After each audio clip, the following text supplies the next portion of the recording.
করা যাবে না, টাকার অহংকার করা যাবে না, শরীরে শক্তির বড়াই করা যাবে না। শক্তিও একদিন শেষ হবে, ধন সম্পদও শেষ হবে, তুমিও শেষ হবে। এগুলা খাইব কি রায়? কথা কোন ঠিক কিনা?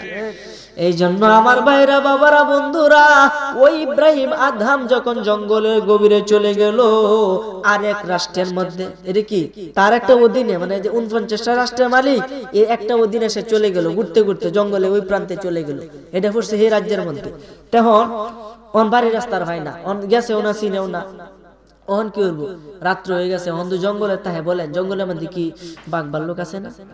এর ভয় তো আছে। সে কি করছে, কইরে হন তাহান যেত না, গাছ উড়ল, বলেন সুবহানাল্লাহ। তার গোড়াটারে গাছের নিচে বাইন্দা ওই ইব্রাহিম আদহাম ওই গাছের উপরে ওইটা সুন্দরভাবে বৈশা রইছে। ওই দিকে যেই রাজ্যের মধ্যে ওই ইব্রাহিম আদহাম পড়ছে, ওই রাজ্যের বাদশার গোড়া চুরি হয়েছে। সুবহানাল্লাহ। কার খেলা? আরে গোড়া কেড়ে চুরি হয় এই টাইমে। এটা বোঝানোর জন্য যদি বলি তাহলে আরো আধা ঘন্টার দরকার, ওই দিকে যাব না, আমি সংক্ষেপে বলে শেষ করে দিব রে বাবা, কারণ মাইকটাও বেশি সুবিধা না, আমিও সুবিধা না। যাই হোক আমার ভাইরা, বাবারা, বন্ধুরা, গাছের উপরে উঠছে, ওই দিকে বাদশার গোড়া চুরি হয়ে গেছে, বাদশার মাথা গরম হয়ে গেছে। এই আমার রাজ্য থেকে কেলা চুরি করে নে, যা যা যা, তাড়াতাড়ি তোরা পাহারা লাগা আর খবর লাগা, কোথায় কি কোনো গোড়া নি বেচা কিনা হইছে বা কোনো চুর লইয়া যাইতেছে, যা বিছাগা। ফাড়ায় দিছে তার সিপাহী। ফাড়ায় দেওয়ার পরে ঘুরতেছে ঘুরতেছে, কিন্তু কোথাও তার এই গোড়া পায় না। অবশেষে দুইজন প্রহরী গেছে জঙ্গলের রাস্তায়, গিয়া কই দিহি বাদশার গোড়া নিয়ে জঙ্গল দিয়ে চুরনি লইয়া গেছে। বাদশার গোড়া তো সব একই ধরনের হবে, যেহেতু হিলাও বাদশা হিলাও বাদশা। লইয়া গেছে, গিয়া দেখে হঠাৎ একটা গাছের নিচে সুন্দর একটা গোড়া বান্ধা, দেখে রাজকীয় ভাব। তারা তো আর বাদশার গোড়া দেখে তো আর এত রাত্রে চিনে না, এই যে বাদশার গোড়া, এটাই তো বাদশার গোড়া। চুর মনে হয় আশেপাশে আছে। আচ্ছা এর কি চুর না বাদশা? তেরে যে চুর কইতাছে কার খেলা? এই যে অতইজু মন্তাসা অতজিল্লু মন্তাসা বিয়াদিকাল খায়র। সুবহানাল্লাহ। তখন এই গোড়া লইয়া যখন আসতেছে, একটা কই দো তাকায় দেখো গাছের উপরে বইয়া রইছে। এই তো চোর, তাড়াতাড়ি আরে নামা। কোড়া দে ফাড় দে, তারে নামাইছে। কই বেটা নাম, তুই তো 1 নাম্বার চোর। কর না বাবা আমার কথাটা শোনো, আমি চোর না, আমি চোর না। কই আবার কথা কস? এই ইব্রাহিম আদহাম রহমাতুল্লাহ আলাইহি ওনাকে লইরা বাইন্দা লইয়া গেছে ওই বাদশার দরবারে। তখন ওইখানে হলো ইসলামিক আইন। কিসের আইন? ইসলামিক আইনে কি যদি চুরি করে ধরা কা, তাহলে প্রথম বিচারে তার ডান হাতটা কেটে দিতে হবে। আমাদের বাংলাদেশে আছে এই নিয়ম। ওইলারও জরিমানা লাগা, মামলা করে। কথা কোন ঠিক কিনা? অথচ কোরআনে বইলা দিছে যে চোর ধরাকা তার ডান হাতটা কাটতে দেও। এরপর যদি সে চুরি করে আবার ধরাকা বাম হাতটা কাটো। এরপরও ডাইন টান, এরপরে বাম টান, এর ভঙ্গু বানায় ফালায়। তো বলেন না সুবহানাল্লাহ। এরকম তো হইতো তাহলে কি দেশে চুরি হইলইলে যে ধরা খাইলে হাত কেটে লেন যাবে? তো বলেন চুরি হইলইলে যদি কাউকে হত্যা করে, হত্যার বদলে তাকে হত্যা করতে হবে। এটা পবিত্র কোরআনের আইন। ওহন যদি যে ব্যক্তি হত্যা করব, সেই ব্যক্তি তো জানে যে আমাকেও তো মাইরালবো, তাহলে কি মারবো কোনোদিন? এই জন্য এই আইনটা আমাদের বাংলাদেশে নাই। আরব দেশে, আরবি দেশে এই আইনটা আছে, চুরি করলে হাত কেটে দেয়। ইব্রাহিম আদহাম গেছে ওই রাষ্ট্রের মধ্যে, ওই রাষ্ট্র ছিল ইসলামিক রাষ্ট্র। ইব্রাহিম আদহাম যে এত বড় একজন বাদশা, আবার তার অধীনে কাজ করতেছে, এটা ওই বাদশা জানে না। না জেনে কি করছে, তুমি চুরি করছো, তোমার হাত কাটতে হবে। তার ডান হাতটা কাইটা দিছে। এখন বলেন, আপনি যত বড় ধনী হন, আপনার যদি শরীরের একটা অঙ্গ না থাকে, বলেন এই সম্পত্তি কোনো কাজে আসবে? আচ্ছা যাক, পরে বলতাছে বাদশা, আচ্ছা ইব্রাহিম আদহাম কইতাছে, কো বাদশা সাহেব, আমি চুরি করছি মানলাম, মানে আমার হাতটা যদি আপনি দিয়া দেন তাহলে খুব উপকার হয়। কই কাটা হাত দিয়ে তুমি কি করবা? কত দরকার আছে, তুমি আমার তো চলন লাগবো, হাতটা দিয়ে দিয়ে হয়। হাত দেয়া দিছে, আবার জঙ্গলে চলে গেল। হাতটা রাখছে, নামাজ পড়ে, ওযু কইরা নামাজ পড়ে, আর কোরআন মাজিদ তেলাওয়াত করে, আর খালি কান্দে। মানুষের রাস্তা দিয়ে হাইটা যা, এই যে এত বড় বাদশা, মানুষ তারে চিনে না, অথচ তার অধীনে কিন্তু তারা তাহে। সুবহানাল্লাহ। এত বড় একজন বাদশা, তিনি রাস্তার মধ্যে বসে কোরআন মাজিদ তেলাওয়াত করে, মানুষ 1 টাকা 2 টাকা 5 টাকা তারে দান করে। বলেন এটা কি ফকির না ধনী? হ্যাঁ, রাস্তা যে ভিক্ষা করে আর কি বড় কোটিপতি? রে এমন ফহিদ আপনি হাত কাটা, তিনি কোরআন মাজিদ তেলাওয়াত করে এত মধুর কণ্ঠ, মানুষ শুনে তারা 5-10 টাকা দেওয়ার পরে উনি সংসার চালায়, মানে সংসার বলতে তার নিজের জীবনটাকে চালায়। তখন আমার ভাইরা বাবারা বন্ধুরা খুব মনোযোগ দেন, আমার দিকে মনোযোগ দিবেন। এই ভাই আমার দিকে মনোযোগ দেন, ওই দিকে না। তখন ইব্রাহিম আদহামের যখন হাত কাটলো, তিনি জঙ্গলের মধ্যে বসে কোরআন মাজিদ তেলাওয়াত করে, কোরআন মাজিদ তেলাওয়াত করে মানুষ তারা টাকা দেয়। ওই দিকে যেই বাদশা ওই ইব্রাহিম আদহামের হাত কাটছিল, ওই বাদশার একটা ফুটফুটি সুন্দরী একজন মেয়ে ছিল। এই মেয়েটা বেশ বড় সড়ো হইতেছে, মোটামুটি বিয়ার বয়স হয়ে যাবে এরকম টাইম, কিন্তু মেয়ে কোরআন মাজিদ শিক্ষা জানে না। এই কোরআন মাজিদ শিক্ষা করার জন্য একটা ইমার্জেন্সি একটা শিক্ষক প্রয়োজন। এখন শিক্ষকের জন্য খোঁজ লাগায় দিছে। বাচ্চার হুজুরে বলতেছে, হুজুর আপনি যে ওই সূরার হাত কাটছিলেন ও কিন্তু খুব ভালো তেলাওয়াত করে, আপনি যদি রাজি থাকেন তাহলে আমি তারে আনতে পারি। সুবহানাল্লাহ। কো হে তো অনেক আগে চুরি করছে, হন তো মনে ভালো হয়েছে। কো হুজুর হন একবারে পাক্কা ইমানদার ভালো। কয়েছে তে আনো আন্যাস যেহেতু পড়াইবো পড়াক আনো। গেছে ইব্রাহিম আদমরে আবার ধরে আনছে, বাদশার হুকুম যাইতে হবে। কোনা আমি যাব না। কো বাদশার হুকুম আসতেই হবে। এই কথা বলে ইব্রাহিম আদমকে আনছে। কো আমার মেয়েকে তোমাকে কোরআন মাজিদ শিক্ষা করাইতে হবে। কো আচ্ছা ঠিক আছে আমি শিক্ষা করাবো। কোরআন মাজিদ পড়াইতেছে, মেয়েও খুব ভালোভাবে পড়তেছে। হঠাৎ করে ওই যে আয়াত, যে আয়াত পাইয়া সেই ব্যক্তি মনে মনে সন্দেহ করছিল, তুইজু মান তাশা ওয়া তুজিল্লু মান তাশা বিয়াদিকাল খায়র। সুবহানাল্লাহ বলে। এই আয়াত যখন মেয়েকে পড়ায়, এই আয়াতটার মধ্যে গিয়া ওই ইব্রাহিম আদহাম কাইন্দা দিছে। সুবহানাল্লাহ বলেন। কাইন্দা দিছে, একটু পরে আবার হাসিও দিছে। মেয়ে দেখকে দৌড় মারছে, সর্বনাশটা করছে, কোন ডাহাতের দ্বারা দিছে আমারে ভরানি লাগিয়া, এত স্বভাব ভালো না। আরেকটা বিপদে পড়ছে, কি পড়ছে না বিপদে কিন্তু পড়েছে। দৌড়ে গেছে বাদশার কাছে, আব্বা আমারে বাঁচাও। কমায়া তোমার কি হয়েছে? কোন শিক্ষকের কাছে দিছো আমারে পড়ানোর লাগিয়া? শিক্ষকের তো স্বভাব ভালো না। কেন? আমারে দেখে একবার কাঁদতাছে আর একবার হাসতাছে। ব্যাখ্যা কি তুমি নি জানো? আমি জানি। আর ব্যাখ্যা কি? কই এই ব্যক্তি মনে মনে ভাবতো আমাকে বিয়ে করবে, এই ভেবে সে হাসি দিত, খুশি হইতো, কিন্তু পরক্ষণে সে ভাবে সে একটা গরিব, তার হাত নাই, বাদশার মেয়েরে তো বিয়ে করা যাবে না, এই জন্য সে কান্দে। একবার হাসে বিয়ার আনন্দে, আবার না করার দুঃখে আবার কান্দে। আব্বা এই বেড়া স্বভাব ভালো না, তুমি তার বিচার করো। সুবহানাল্লাহ বলেন। বাদশা দৌড়ে আইছে, আয়া কইতাছে, ওই মেয়ে মৌলবী সাহেব, তোমারে আনছি নি আমার মেয়ের দিকে খারাপ নজর দিতা, তোমার নজর এত খারাপ কেন? তোমার চোখ তো আমি রাখতাম না। হুজুর বেয়াদবি মাফ করবেন, আমার অপরাধ দেখি আমাকে বলেন। তোমার অপরাধ হলো একটাই, তুমি আমার মেয়েরে দেখে একবার হাসো আর একবার কেন কাঁদো, এটার ব্যাখ্যা কি আমাকে দাও। তখন ইব্রাহিম আদহাম চোখের পানি আর রাখতে পারে না। এতদিনে তার ভুলটা বুঝতে পারছে যে আল্লাহ তো আসলে সবকিছু পারে। আমি সকালবেলা ছিলাম এত বড় একটা বাদশা, সবাই আমার পায়ের কাছে আইসা মাথা নত করে দিত, এত বড় একজন বাদশা, আর বিকালের মধ্যে আমার কোনো সম্পত্তি কাজে আসলো না, আমার একটা হাতও হারাইলাম, শেষে আমি ভিক্ষা করে খাইলাম, আর এই দুঃখের কবর ভিতরে চাপায় রাখতাম না, এখন আমি সব কিছু বইলা দে। আল্লাহুম্মা সাল্লি আলা সাইয়্যিদিনা মাওলানা মুহাম্মদ সাইয়্যিদিনা মাওলানা। যাই হোক, এই কথা কইতাছি না, বিদ্যা জীবন সপ্তাহ সিরে যেতেছে, মাইকে তো কথা কই আমরা তো দেখুন। মাহফিলের মেন উদ্দেশ্য আপনার দুইটা বিষয় হয়েছে মেন, একটা লাইটিং একটা মাইকিং, দুইটা দুটিকটা। হ্যাঁ, আপনি যে একটা মাহফিল করতেছেন এটা এনে মানুষ না, এই 2-3 গ্রাম মিলে যান, ঠিক না বেটি? এই জন্য মাহফিল কি যে করতেছে, টেহা কি কম করছে হয়েছে? কোনটা কোন? টেহা যিনি করছে আর এনি হয়েছে, বক্তারা যিনি খাওয়ানির এনি খাওয়াইতেছে, সব ঠিক আছে, সব ঠিক আছে, কিন্তু এই যে হয়ে গেছে কাম।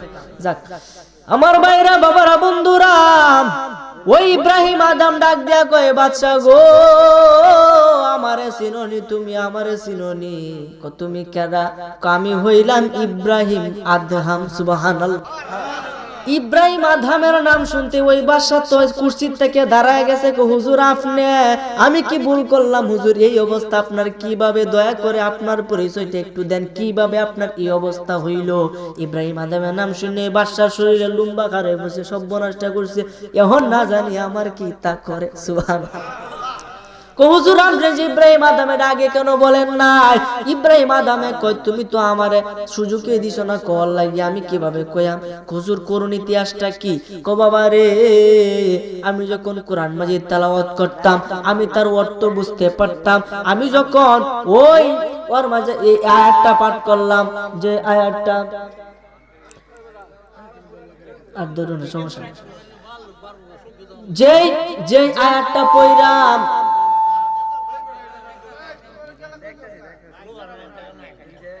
আচ্ছা যে আয়াতটা পয়রা আমি মনে মনে সন্দেহ করছিলাম আমার আল্লাহ বলেছে আমি এক নিমিষে বাদশারে ফকির বানাইতে পারি ফকিরকে বাদশা বানাইতে পারি এটা আমি আল্লাহর ক্ষমতা এই আয়াতটা পয়রা আমার ভিতরে একটু সংকোচ বোধ হয়েছিল আমি বেশি বিশ্বাস করতে পারি নাই এজন্য আল্লাহ আমার সাথে সাথে ফল দেখাইছে এই ফল অনুপাতে আজকে আমি বাদশা থেকে ফকির হইয়া গেলাম এই কঠিন এই কথা শুনে বাদশা তো ভাগলো হুজুর আমার মেয়েকে আপনার কাছে বিয়ে দিতে চাই সুবহানাল্লাহ লাস্টে ইব্রাহিম আদম ওই বাদশার মেয়ের বিয়ে করে তার রাজত্ব আবার ফিরে গেছে বলেন আল্লাহ পারে কি পারে না কথা কোন পারে কি পারে না अरे कुदरो मुखे कुदरो जीवे केमने जपी तुम्हार नाम कुदरो मुखे कुदरो जीवे केमने जपी तुम्हार नाम जलिलो जाबार तुमी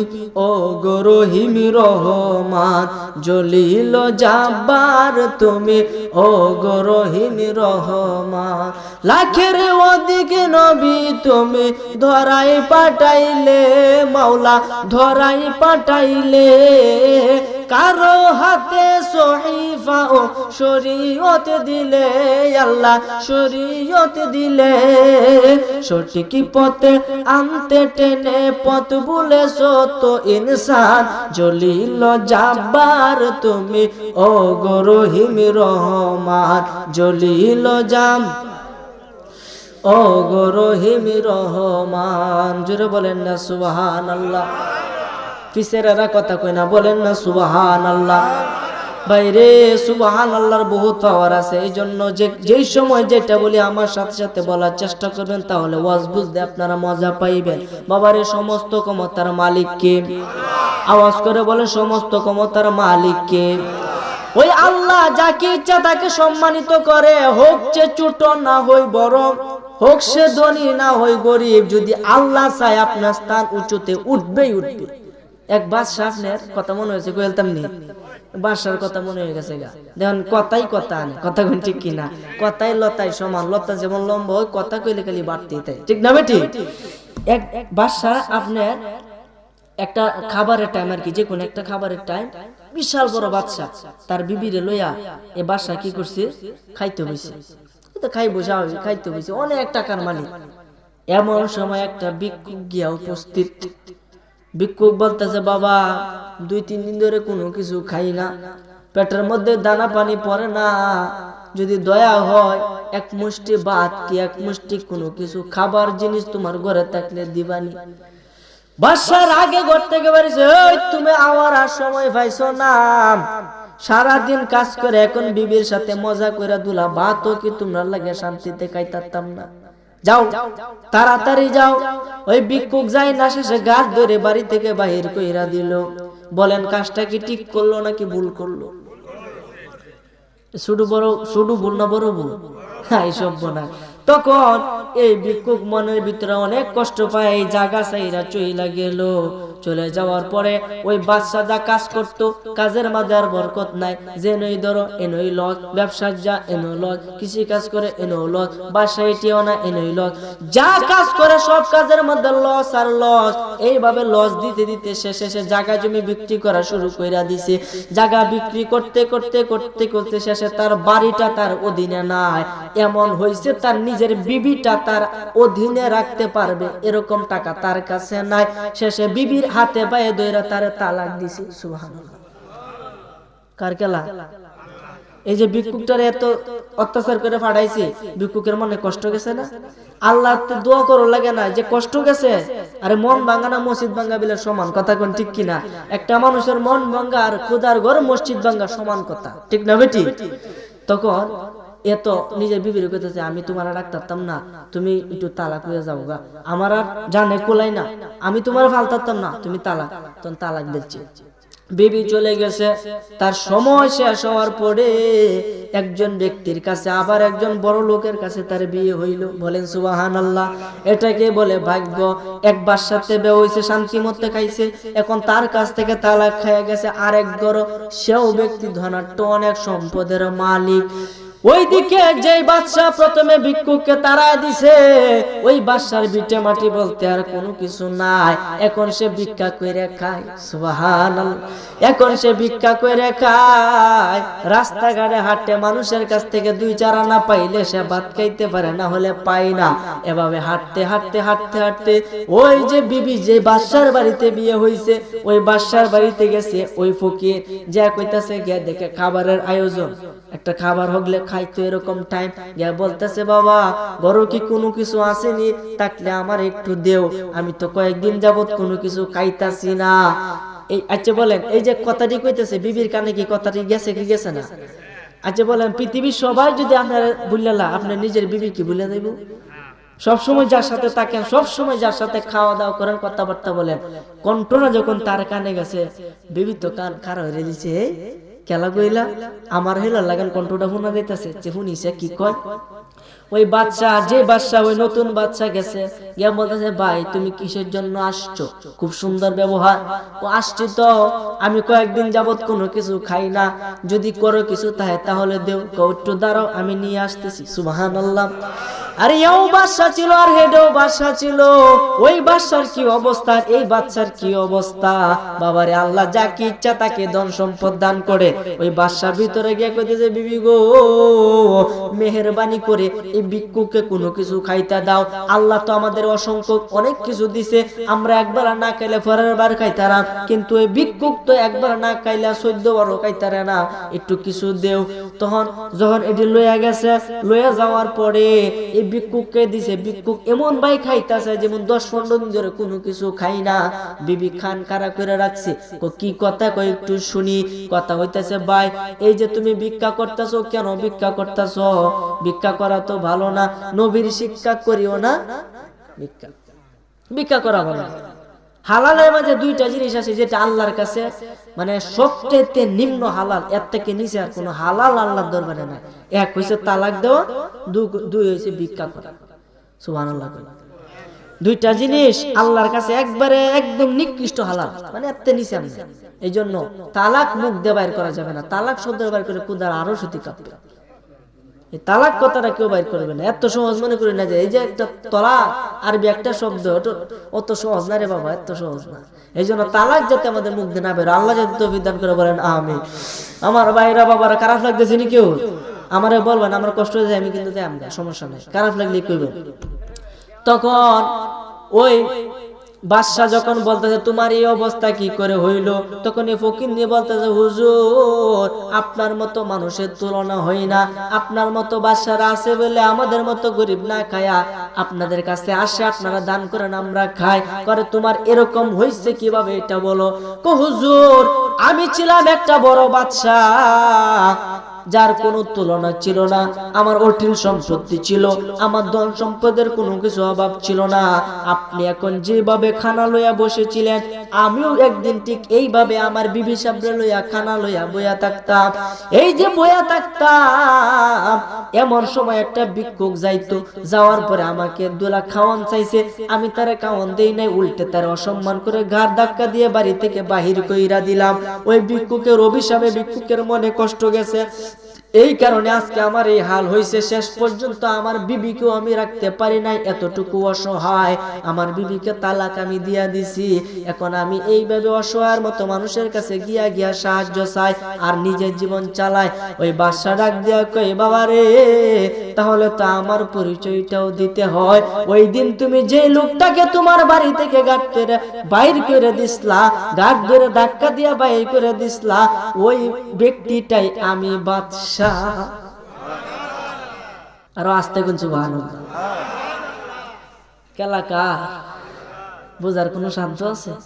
এই যে বাহিরে দিছে সে বাদশা কিন্তু ফকির হইছে, ফকির কিন্তু বাদশা হয়ে গেছে। বিবি ডাক দেয়া কইতে, আমার পরিচয় গোপন করি কেরে? এই যে লোকটা আমারে তালাক দিছি না, আমি তোমার তে বিয়া হইছে। সুবহানাল্লাহ। কে বুঝলাই কার কেলাইডা? এই জন্য আমার ভাইরা, বাবারা, বন্ধুরা, আল্লাহর খেলা কেউ বুঝিতে পারে না, আল্লাহর লীলা কেউ বুঝিতে পারে না, কেউ না। এই জন্য এই ঘটনা থেকে, এই ঘটনা দুইটা থেকে আমরা এইটুকু শিক্ষা পাইলাম, যতই সম্পত্তি হোক, যতই শক্তিশালী হোক, কখনো অহংকার করা যাবে না। গরিবদেরকে সাহায্য করতে হবে, বড়দেরকে সম্মান করতে হবে, ছোটদেরকে আদর করতে হবে, পরিচিত অপরিচিত সবাইকে সালাম দিতে হবে, সকলের সাথে ভালো ব্যবহার করতে হবে, যাতে মরার পরে অন্তত আপনার নিজের কাছের তিনজন লোক বলে আপনি ভালো মানুষ। এরকম ব্যবহার মানুষের সাথে করতে হবে। ওর মানুষের আইলে কুদার মাঝে টিহা সম্পত্তি বেশি পাওয়া, বুঝতে মারা বাড়ি 10 তলা দেনা, কেউ সাইডে যাইতো ময়লা বলবো, আরে ময়লা, এই ময়লার মাঝে তোমার ভালো চিন্তা হইল না। এই কয়েকটা দিনের অপেক্ষা, এই বাহাদুরি করা যায়। আশেপাশে কি ধনী লোক আছে না? কোনটা কই? ধনী লোক কিন্তু মাহফিলে খুব কমাই, যারা এইসব গরিব। এই জন্য নবীজি কইছে, ধনীরা 50,000 বছর আগে, গরিবরা 500 বছর আগে গরিবরা বেহেশতে যেত। তা আমরা গরিব হয়ে ভালো হয়েছে না কি লস হয়েছে? বহুত ভালো হয়েছে। আমরা কি আগে পুরাণ করাম, এরপরে গিয়ে বুক করবো। আবার সব ধনী না, যেই ধনী আছে কিন্তু দান করে না, ওই ধনী। কথা কোন ঠিক কিনা? যে দান করে সে তো ভালো মানুষ, কিন্তু যার আছে এরপরে সে দান করে না, সে কি ভালো মানুষ? কখনো হতে পারে। সে হচ্ছে একটা হার কিপন, আর কিপন ব্যক্তিকে নবীজি পছন্দ করে। কথা কোন ঠিক কিনা? এই জন্য আমার ভাইরা, বাবারা, বন্ধুরা, সব কথার মূল কথা, সব কথার শেষ কথা, আমার আলোচনা এখানেই শেষ। 1 ঘন্টার উপরে হয়ে গেছে, আর আলোচনার দরকার নাই। যেটুকু বুঝছেন যদি বাড়িতে নিয়ে যাইতে পারেন আর নিজের জীবনে আমলে পরিণত করতে পারেন, তাহলে জীবন সাকসেসফুল। ঠিক না বেটি? এই জন্য আমার ভাইরা, বাবারা, বন্ধুরা, সব শেষ বলতে কোনো কিছু হয় না। সময় এখনো আমাদের হাতে আছে, ভাববার মতো টাইম আছে, এখনো আছে। কিন্তু হয়তো বা 1 সেকেন্ডও এর ফের নাই, হয়তো বা আপনি যাইতে পারেন। যেহেতু আল্লাহ আপনাকে একটা বিবেক দিছে, এখন একটু সময় আছে, একটু ভেবে দেখেন আসলে জীবনটা আপনি কোন কাতে ব্যয় করেছেন। একটু ভেবে দেখেন। আরে মরার পরে ভাবলে কাজ হবে না, মরার আগে আপনাকে ভাবতে হবে। ভাববা আপনাকে কবরে যাইতে হবে। বাবারে, কবরে যাওয়ার পরে কবরে কিছু নিয়ম আছে, যেগুলো মানলে মুনকার নাকির ফেরেশতা কবরে আসবে না। নিয়মগুলা যখন আমার চোখের সামনে আসলো, আমি অবাক হইয়া গেলাম। এটা কি এত আশ্চর্য একটা বিষয়! কিতাবের ঘটনা, কিতাবের কাহিনী, কিতাবের কথা, যে কবরের ভিতরে রাখার পরে এই কাগজের টুকরার মধ্যে এই হরফগুলা বা এই আয়াতগুলা লেখা মৃত ব্যক্তির বুকের মধ্যে রাইখা কাফনের কাপড় দিয়া থুইয়া দিবা, তার সওয়াল জবাব লাগে মুনকার নাকির কবরে ঢোয়া সাহস হইতো না। বলেন না সুবহানাল্লাহ। এগুলা গোপন, এগুলা বলা যাবে না। ঠিক আছে? এগুলা যদি জানতেই হয় একান্তভাবে আমার কাছে জেনে নেবেন ইনশাআল্লাহ। আল্লাহ যাতে বলার তৌফিক দান করে, বলেন আমিন। আমার ভাইরা, বাবারা, বন্ধুরা, বর্তমানে এমন একটা যুগ, দলিল ছাড়া কথা বলা যায় না, আবার দলিল ফাইলে হুট করে বলা যায় না, কারণ এটার মধ্যে অনেক ফেস থাকতে পারে। কথা কোন ঠিক কিনা? এই যে একটা ফাইল আমার খাইলাম, কথা এটা না, ফাই আগে বিবেচনা করে দেখে হালাল না হারাম। ঠিক না বেটি? একটা একটা দলিল ভাইয়া বইলা দিলাম, এটা হবে না। আমি অনেকগুলা জায়গার মধ্যে ভাইছি রে বাবা, এই জন্য এটার প্রতি আমার অনেক বিশ্বাস আইছে রে বাবা। এই জন্য আমার ভাইরা বাবারা বন্ধুরা, ঘুমানোর আগে একটা গোপন আমল বইলা যায়। ঘুমানোর আগে সহির মাঝে বৈশা যেখানে আপনি ঘুমাইবেন, ওই ঘুমের জায়গার মধ্যে বৈশা আপনি সর্বপ্রথম আউযুবিল্লাহ বিসমিল্লাহ সহ আয়াতুল কুরসি পাঠ করবেন। আয়াতুল কুরসি যে ঘরে পাঠ করা হয়, খোদা কি কসম সেই ঘরে চোর ঢুকলেও চুরি করতে পারে না। রাস্তাঘাটে অ্যাক্সিডেন্টে আপনার মৃত্যু হবে না, আপনার কাজে বরকত হবে, মরবেন আর বেহেশতে যাইবেন। আয়াতুল কুরসির আমল শুরু করেন।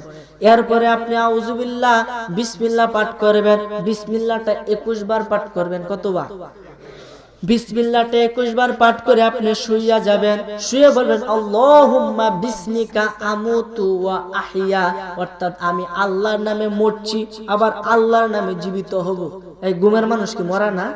এই ঘুমের মানুষ কিন্তু মরা, ডাকলেও কিন্তু সারা পাইতেন না। কথা কোন ঠিক কিনা? এই জন্য আল্লাহুম্মা বিসমিকা, হে আল্লাহ, বিসমিকা আপনার নামে আমি শুইছি, আমুতু আমি নিজে মরছি, ওয়া আহইয়া এবং আবার উঠবো। সুবহানাল্লাহ। অর্থাৎ আল্লাহর নামে মরতেছেন, আল্লাহর নামে উঠবেন। মরা মানে ঘুম, এটাকে ঘুম বোঝাইছে যে আমি আল্লাহর নামে ঘুমাইতেছি, আবার আল্লাহর নামে সজাগ হব। এই বলে ডান কাতের মধ্যে শুইয়া আপনি কি করবেন? লা ইলাহা ইল্লাল্লাহু মুহাম্মাদুর রাসূলুল্লাহ সাল্লাল্লাহু আলাইহি ওয়াসাল্লাম, এই জিকির পরে আপনি ঘুমাইতে থাকবেন। এই জিকির করে ঘুমাই যাবেন ইনশাআল্লাহ তাআলা। বিশ্বাস করা যায়, আচ্ছা আমল কি কঠিন না সহজ? বিশ্বাস করা যায় যদি আমলে পরিণত করতে পারেন, এবং ওই রাতে যদি আপনার মৃত্যু হয় 100% আপনি কালমা পড়ে মরবেন। বলেন আমল করার দরকার আছে না নাই? এই মাহফিলটা আপনার জন্য সার্থক হবে যদি অল্প আমলও আপনি শুরু করেন। কথা কোন ঠিক কিনা? প্রথম আমল হলো 5 ওয়াক্ত নামাজ পড়তে হবে, হারাম খাওয়া যাবে না, হালাল পথে থাকতে হবে, খারাপ কাজ থেকে বিরত থাইকা আল্লাহর আদেশ এবং নবীর সুন্নাত মতে চলতে হবে। এটার নাম হলো শরীয়ত। বলেন সুবহানাল্লাহ। শরীয়তে সবকিছু ঠিক থাকলে আপনার জন্য তরিকত জারি হয়ে যাবে। আপনি আমল শুরু করে দিবেন, রাস্তা দিয়ে হাঁটা শুরু করে দিবেন। রাস্তা দিয়ে হাঁটতে হাঁটতে হাঁটতে হাঁটতে নিগুর তত্ত্ব, আসল তত্ত্ব মানে হাকিকত আপনি উপলব্ধি করতে পারবেন। আর যখন তার হাকিকত জানবেন, হাকিকতের পরে মারফত করা থাকবে। এই জন্য আগে সবকিছু স্টেপ বাই স্টেপ যাওয়া লাগবো। গাছে মই ছাড়া ফাল মেরে গাছের আগা তুরন যায় না, গুড়ির থেকে বায়া বায়া উফরে উঠে লাগে। কথা কই ঠিক কিনা? এই জন্য আপনি শুরু করেন না, এখনো দাঁড়িয়ে রাখেন না, রাখা শুরু করে দেন। এখনো শুরু করেন না, আপনি শুরু করেন, আপনার জন্য সময় এখনো আছে। বাবারে মরার পরে টাইম পাইতেন না, মরার আগে টাইম। কথা কই ঠিক কিনা? এখন যারা শরীয়ত বাদ দিয়ে মারফত লয়ে দৌড়ে, বলেন এরা কি মারফত কোনো কাজ হইব? এই জন্য আমার ভাইরা বাবারা বন্ধুরা, সময় আমাদের নাই, সময় আমাদের শেষ হইয়া যায়। এই জন্য বাবা এখন থেকে আমরা শরীয়তের কাজগুলো শুরু করে দেই। শরীয়তের পরে আমরা তরিকত আমলের পথ, মুক্তির পথে আমরা চলে যাব। মুক্তির পথে গেলে নিগুর তত্ত্ব আমরা জানতে পারবো। নিগুর তত্ত্ব জানলে আল্লাহ কোথায়, আল্লাহ কি করে, আল্লাহর আকার কি, আল্লাহ কোন সূরাতে কি হালে আছে, সবকিছুই দেখতে পারবে। এই মানব দেহে 13টা নদী আছে। সুবহানাল্লাহ কইতেন না? 13টা নদী আছে। 13টা নদী কি, কোনটার রং কি রকম, কোনটা কি, সবকিছু জানতে পারবেন বাবা। এত কিছু বলা যাবে না। আমল করেন, শুরু করেন, ইনশাআল্লাহ পাইবেন। আলহামদুলিল্লাহ বলেন। যাই হোক, আলোচনা দীর্ঘায়িত করব না। শেষের বক্তায় এসে আপনাদেরকে মুনাজ্জির আলোচনা বেশি করবে না। আপনারা শেষ পর্যন্ত আসেন না ইনশাআল্লাহ? ইনশাআল্লাহ আসেন। আসুন এখন আমরা একটু হালকা মিলাদ পড়বো। মিলাদ পড়ার পরেই হুজুর এসে যাবে। হুজুর এখনই আসবে, মিলাদ এসে শরীক হবে। আসুন সেই নবীজিকে একটু সালাম জানাই। ইয়া নবী সালাম।